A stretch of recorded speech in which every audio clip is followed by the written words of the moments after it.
From shining shoes to managing billions of dollars in the stock market, Mario Gabelli takes pride in his humble beginnings, a kid from the Bronx who grew up to be a legend on Wall Street. Now, after more than 50 years in the business, Gabelli has his sights on an entirely new set of challenges. In this episode of Influencers, I speak with GAMCO Chairman about his investing strategy, his outlook for the future, and how he's navigating an environment filled with uncertainty.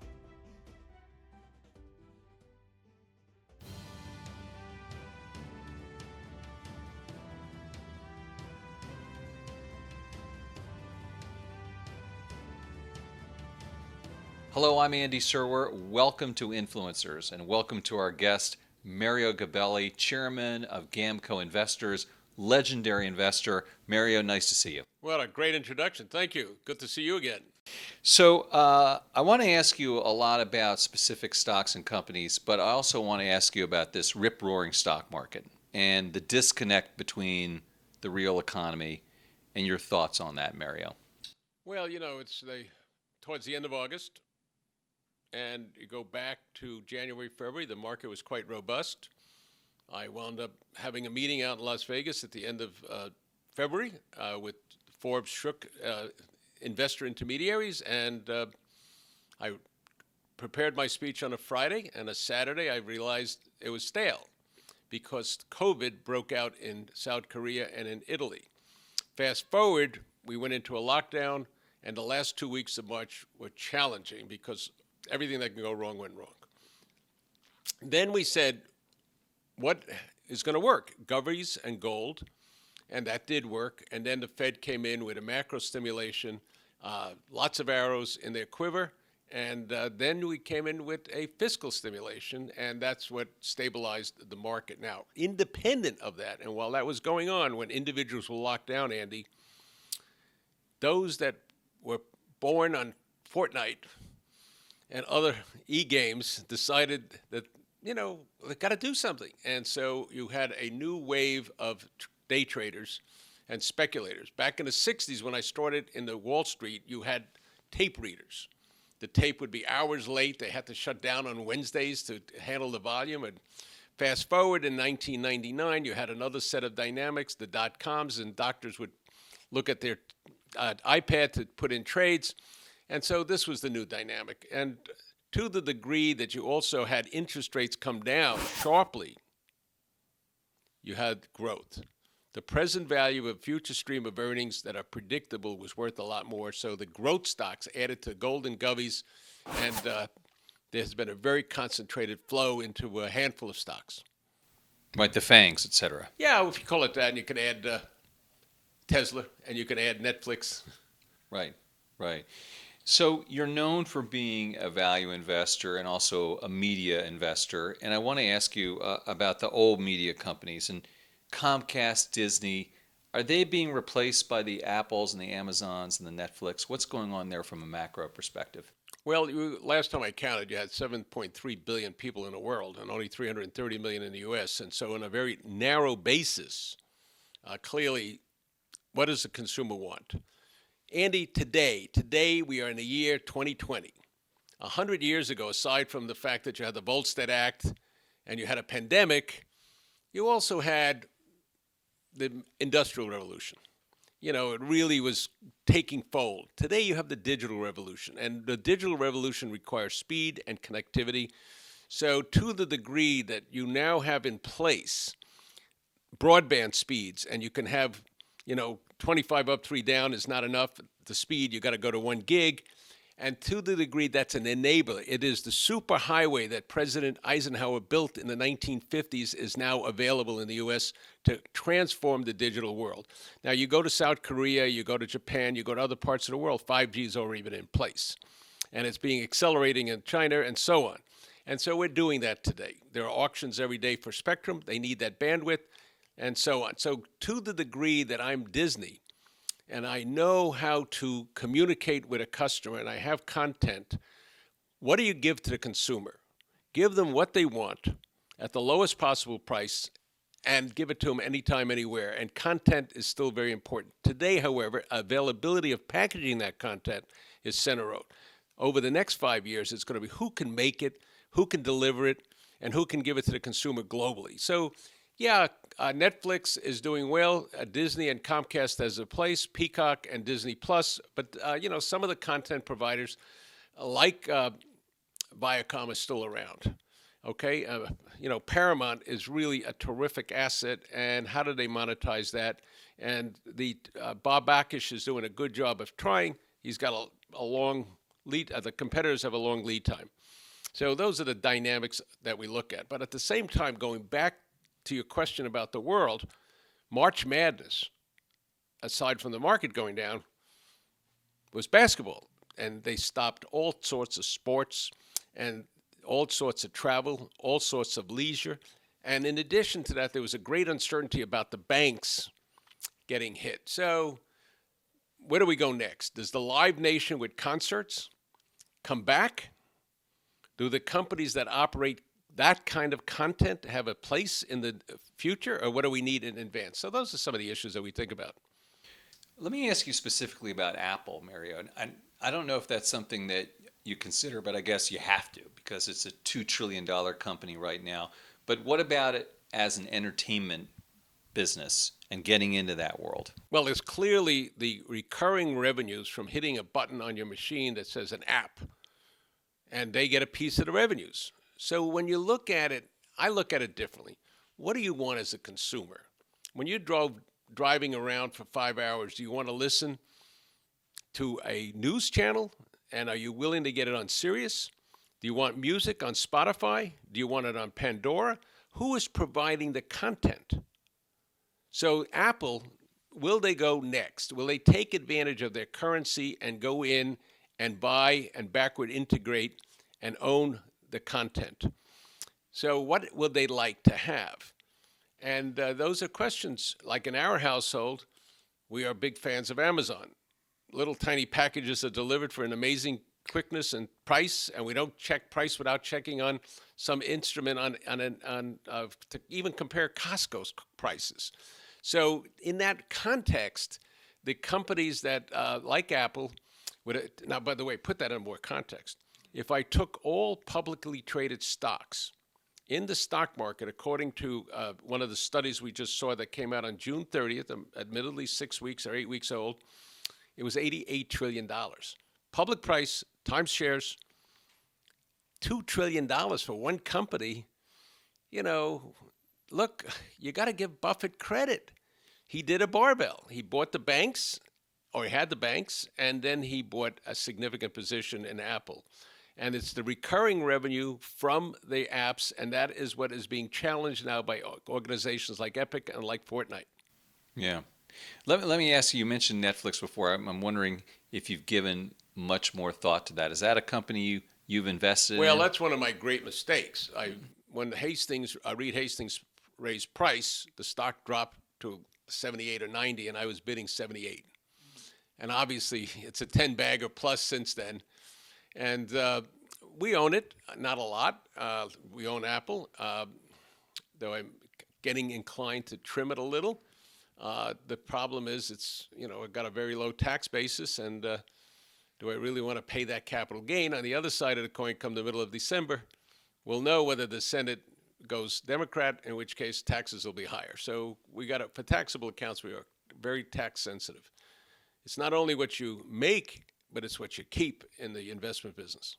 I'm going through a couple names here, a couple more. What about AT&T and that deal with Warner? Still hasn't come to fruition, really. Work in right? progress. Yeah. Look, that will work out. The DirecTV was more of a challenge, okay? And they do have some spectrum assets in that, but on balance, the stock's stuck at 30, and they are paying a big dividend.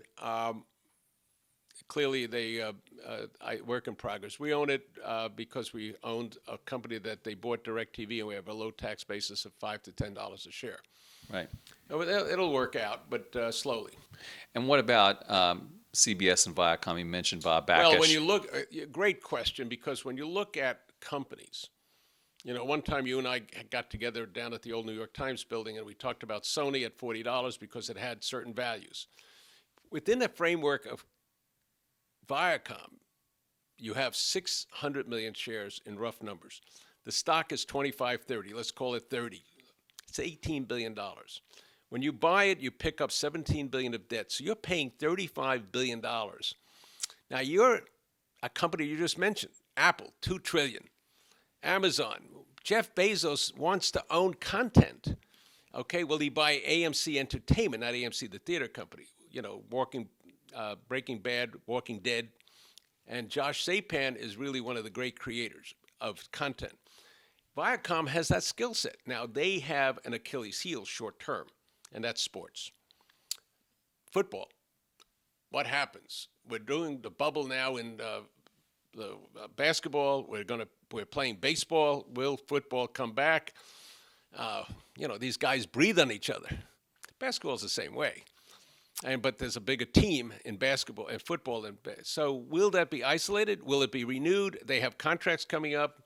Am I Goodell? Will I want someone like CBS? Yeah, I think so. Will Fox be in there? Sure. Will Netflix or someone else try to get in? Not Netflix necessarily, but someone will do it. Yeah, people have been talking about Netflix getting into sports for a long time. They didn't, which now looks smart because it would have been a bad time. But maybe I can't answer that as to what's good and bad. I mean, Discovery decided to take stuff in Europe. They had all the rights for the Olympics. Duh. When is the Olympics going to take place? Has it been postponed to 2021? Is Japan going to sit there with all that infrastructure? Are they going to bring it back? A lot of moving parts. But going back to Viacom, so you have a company that is trying to sell some assets now to reduce the debt. They have the Big Rock at 51st Street building. You know, hard to sell it in this environment, but clearly it's an icon. It's a building one block west of that sold for a significantly higher value than I would have thought they would have gotten. A piece of it anyway. Then in addition to that, they've got some studio space out in California, and they're putting up some other assets. So reduce the debt, stay focused on content creation, and they have a multiple way of distributing that content. And this is a yummy for someone. Now, will Sherry do it?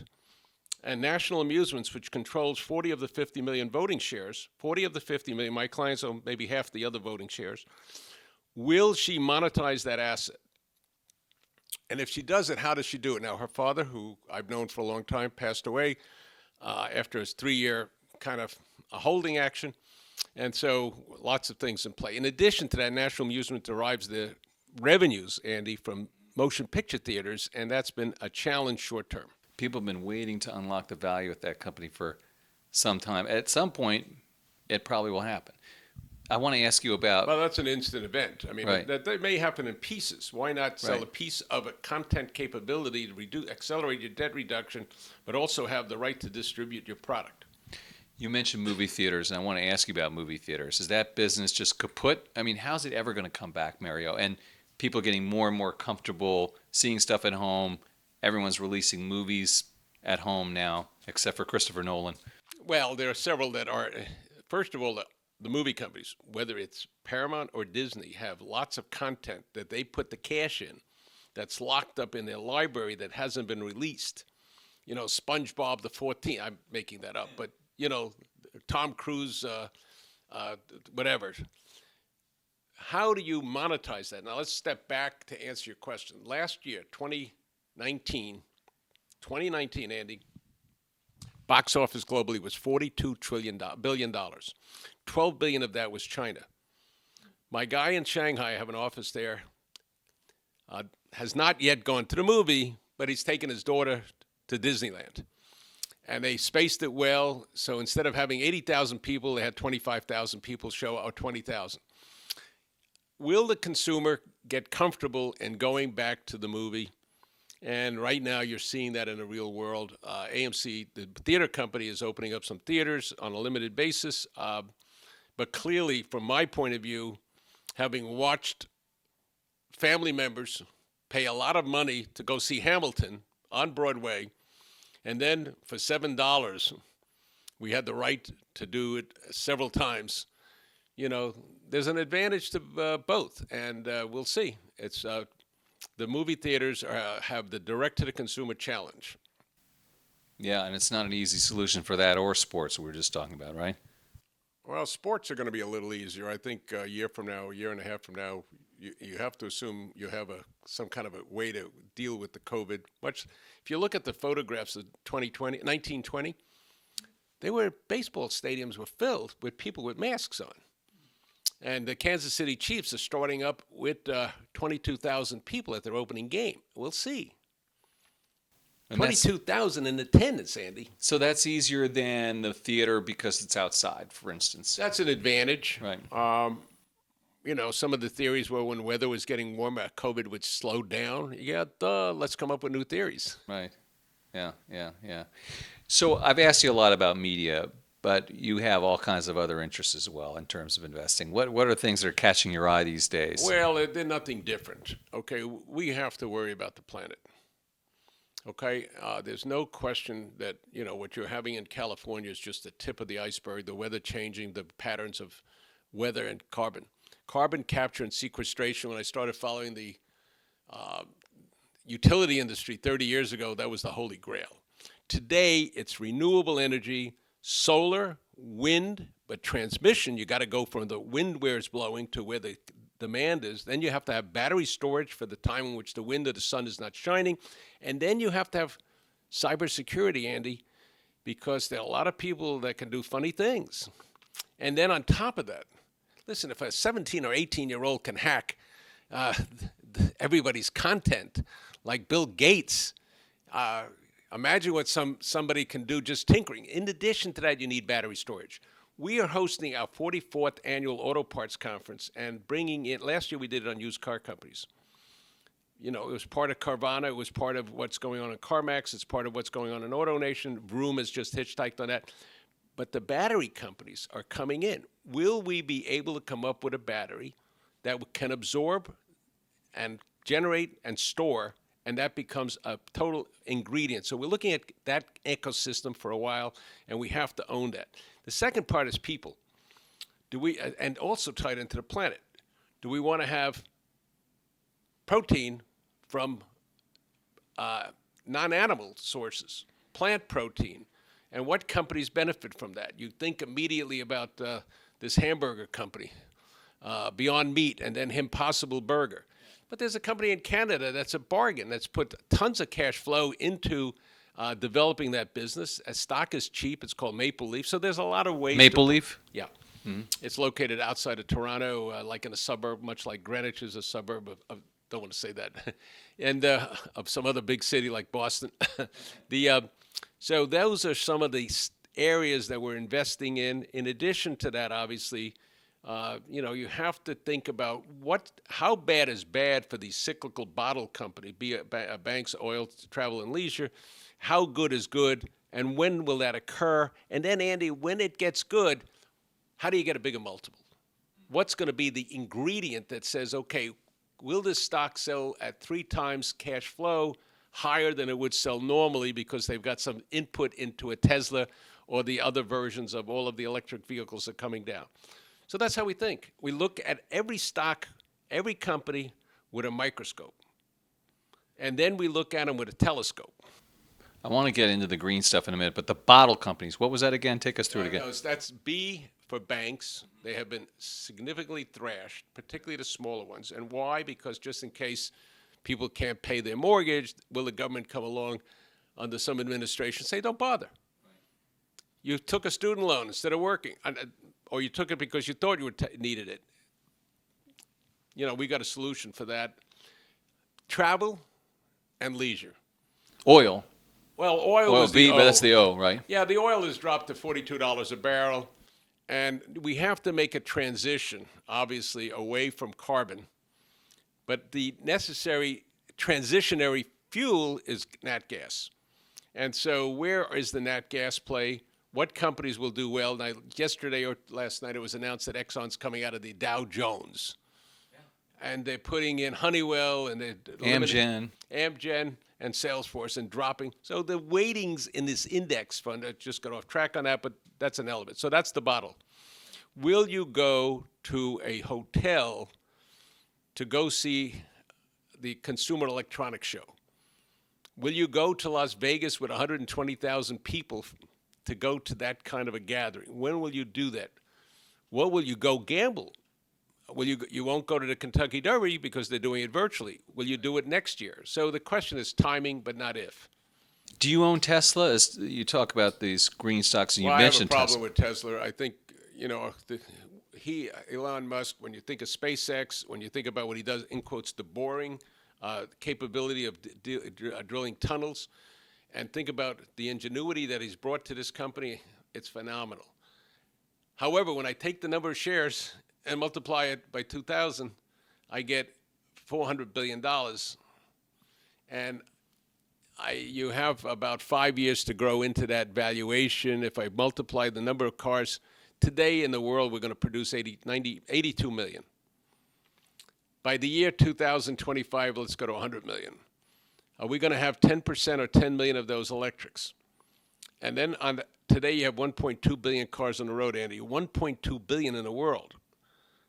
Maybe we'll have 1.4 in the world. And yes, we have to substitute some kind of other fuel, whether it's somebody at MIT coming up with a hydrogen-powered. Will it be, nothing better than water and gas, water and air, and so on. So that's work and play. Just think about 100 years ago when Henry Ford came down with the assembly line, the Model T, any color you want for black. And today, electric vehicles are the holy grail of the environment that we're all a part of, whether it's in Europe. And secondly, it's also part of what is a new style of investing, which is ESG, environmental, social, and governance. But also it probably is connected to these people getting in and buying stocks and that kind of hyped up market that you talked about. Well, there's no question that momentum investing is alive and well. And what goes up, you want to buy. The stocks that I buy are going down, and that's what I like to buy. The unloved and ignored. Right. That's always the fun part of the world. When we read it, people tell me, the data is all available. I called up a company in Batavia, New York. I don't think anybody's called them in 6 months. They pick up the phone. I ask the questions, all material non-public information. You read the annuals, you know the industry, you follow the companies so you have a motion picture of the industry, you have a snapshot of the company, and you have a telescope. And will the stock triple in 3 years? Yeah, 10% probability. 50% that it'll be up 100% in a year and a half. What stock is it? I didn't say it, but since you're going to talk about the success of the Graham and Dodd, it's Graham. GHM, the stock is $13, as 11 million shares out. And they have stuff that's intriguing. And there was another one up there called Gibraltar. So I was going to go up and fly up, but... What do they make? Graham makes stuff for the silos for big cement kilns. They make stuff for the Navy in terms of material that they're using in the nukes and so on. Simple industrial company. Located upstate New York. Great balance sheet. $100 million in cash. No debt. You're so passionate about this stuff, right? Well, that's what I live for. I mean, Buffett taps dance to work. In fact, I decided not to take any compensation for the rest of this year so I can pay for the health care of the workers and give some money to charity at the company level to the shareholders. Well, let me ask you about you a little bit, Mario. You grew up not too far away from here, right? But it's a different world from where you grew up, right? Yeah, that was a great place. I was able to walk in the streets at the age of 3 or 4. Today, your parents would be in jail. I was able to start a business at the age of 5 or 6. I took an old Army munitions box, put a shoe shine kit on it. There was something called the 3rd Avenue, in New York, at 174th. The second thing, I was very fortunate. We grew up on Bathgate Avenue on 174th, between 174th and 169th in the Bronx. It was like Orchard Street in Manhattan. There were little shops, and I would go out and negotiate with these guys. You think I can do this faster than you can in terms of 3 pounds of bananas at 17 cents and the scale says 3.2 pounds? What did they say to you? Well, a nickel. I bet you a nickel you can, or I'll sell you a banana for free. So you were one of these kids who was just an entrepreneur out there hustling, making money because you loved it. Well, there's a second part. I didn't know exactly what to do, okay, whether you, played cards or whatever you did in the streets in the city at that time. But then about 11 or 12 or 13, I started caddying. And when the specialists came up, I was the only one of the few around. And so they talked stocks, and I said, interesting. So I started buying stocks at the age of 13 or 14, like a lot of individuals that, were caddies. And there was a caddy scholarship. I couldn't take it out of the state of New York. And the other part was interesting, since you asked. One of the clubs, aside from Wingfoot, was Sunningdale. And there was a guy by the name of Whitey Boyd was the pro. And he had a son, Wesley, that became a rock star singer. And another one, John Boyd. And I used to shag for him, which means you go out, they hit balls, you bring them back, and you paid 50 cents. John Voight. Yeah, he was an assistant pro there. So I feel like I have a kinship with Angelina Jolie. Right. By extension. By extension, of course. Got it. And so you just naturally gravitated into the markets that way. Yeah, I bought stocks, and I would read Business Week at the time, before Michael was along buying it. I would read the Journal American, which came out at night to get your quotes. There wasn't a thing like Yahoo or CNBC that you can track on television. But then what really happened, and I was very fortunate, I went to Columbia Business School, and I had a class with Roger Murray. Roger taught me security analysis, and my classmates were Cooperman and Sandberg. And Art just passed away recently. Yeah, he did. Sad. Great life, great legacy, a great individual. And basically what we learned was doing research by looking and picking the details of a company, and that has stayed with me. And so that's why you asked me before about tap dancing to work. It's what I trained on. So is this fundamental way of picking stocks dead? I mean, you always, people ask that, there's ETFs, there's algorithms, there's the Momos, the algos. Look, passive. When you get what Renaissance did, which is brilliant, when Yes. you see what Virtu did, is brilliant, okay? What you saw with the specialists on the floor of the New York Stock Exchange was different. And they input to position themselves with the book. Now they're doing that electronically. What I don't like is pay to play, the order flow. I don't like that Robinhood has come along without putting an electronic fence around individuals and tell them don't start by buying options and buying puts. The sadness of that individual that got a margin call of $700,000 and committed suicide before he read all the details, that should never be allowed to happen. You've got to put an electronic fence around the system. On the other side, capitalism is alive and well. You have to allow, I believe in Japan in the 80s, it was Mrs. Watanabe, I'm not pronouncing it right, and today you're dealing on the star system in Shanghai. Ant is going public. You'll see all of the individuals come out to buy that. So there's a lot going on. And so from my end, it was fundamental research. Look at a company one at a time. To the degree that you come along and put together electronic means, to the degree that you bundle it and you want to trade it, yeah. But again, those are trading sardines. We want to invest in businesses that we have an understanding of. What are they worth in 3 or 4 years? Is the management coming to work every day to work for the shareholders, work for the company and other stakeholders? And those are the issues. Right. Just a couple last questions. I was remiss, I didn't ask you about Berkshire Hathaway, which is a holding of yours. I mean, I see you at the annual meeting year after year. Yeah, we've been there 15 years. We sponsored the dinner on Friday night. It was run by Alice Schroeder before, when she was at Morgan Stanley. Warren decided not to do it anymore. So I called him up. I said, Warren, your guest list, my nickel? He said, no. I said, how about Columbia's guest list, my nickel? He said, great. So for the last 10 or 15 years, we've hosted the dinner on Friday night across at the Hilton. And I think last year or 2 years ago, we moved up to the Marriott, but we're back to the Hilton. This year was virtual. So I go there. When I started the mutual fund, the Gabelli Asset Fund, somewhere around 31 years ago, we bought it. And I think we still have it around $2,000 a share. Patience, it's not done well in the last year, but it didn't do well in 1999. And everybody booed in 1973-4. He probably said, I'm not smart anymore. Or somebody told him he took dumb pills. Warren is a special person, a different style. But it's the methodology that Graham, Dodd, Murray, and Greenwald, the professors at Columbia and others that have followed that around the country, including a Jim Kelly at Fordham University, and the guys at Wharton, and the guy at Stanford. those individuals have a style. That doesn't mean DFA doesn't do well. They've done exceptionally well. Packaging products, and then Larry Fink has done it, and then obviously Vanguard.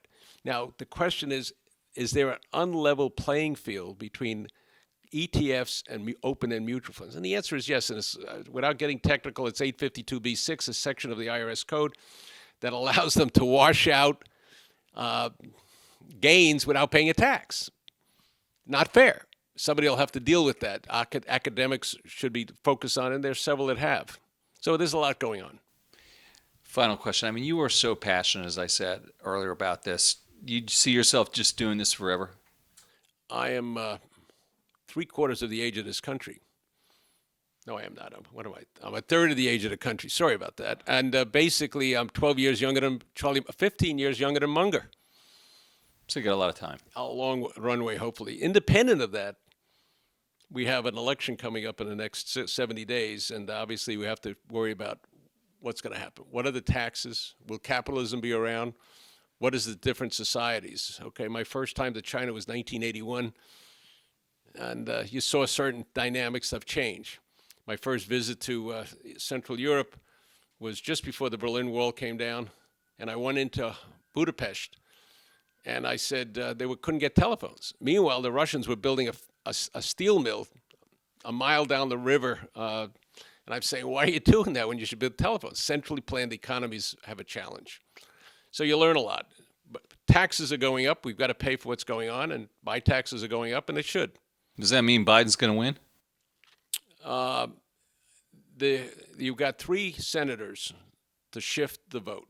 There's 53 Republicans. They only lose 3. If Biden wins, the vice president will have the breaking vote, and taxes will go up. What I hope is that they understand that they have to attract companies from outside the United States back to the United States, and the offshoring and logistics should come back. Taxes are an important element of companies relocating to the United States. Today at 21 and territorial tax versus global, you are extraordinarily good shape. If you go to 28 and keep territorial, and I don't think most lawyers understand territorial versus global, as long as they keep that, we'll be okay. And it's not a big number. You know, it's $80 billion probably when you go from 21 to 28%. So we'll see, but you have a challenge. And cities like New York is another challenge. All right, we're going to leave it at that. Mario Gabelli, obviously a lot more for you to keep track of in the days, months, and years ahead. Thank you so much for your time. Thank you, Andrew. You always ask great questions, and always fun to be with you. Appreciate it. You've been watching Influencers. I'm Andy Serwer. We'll see you next time.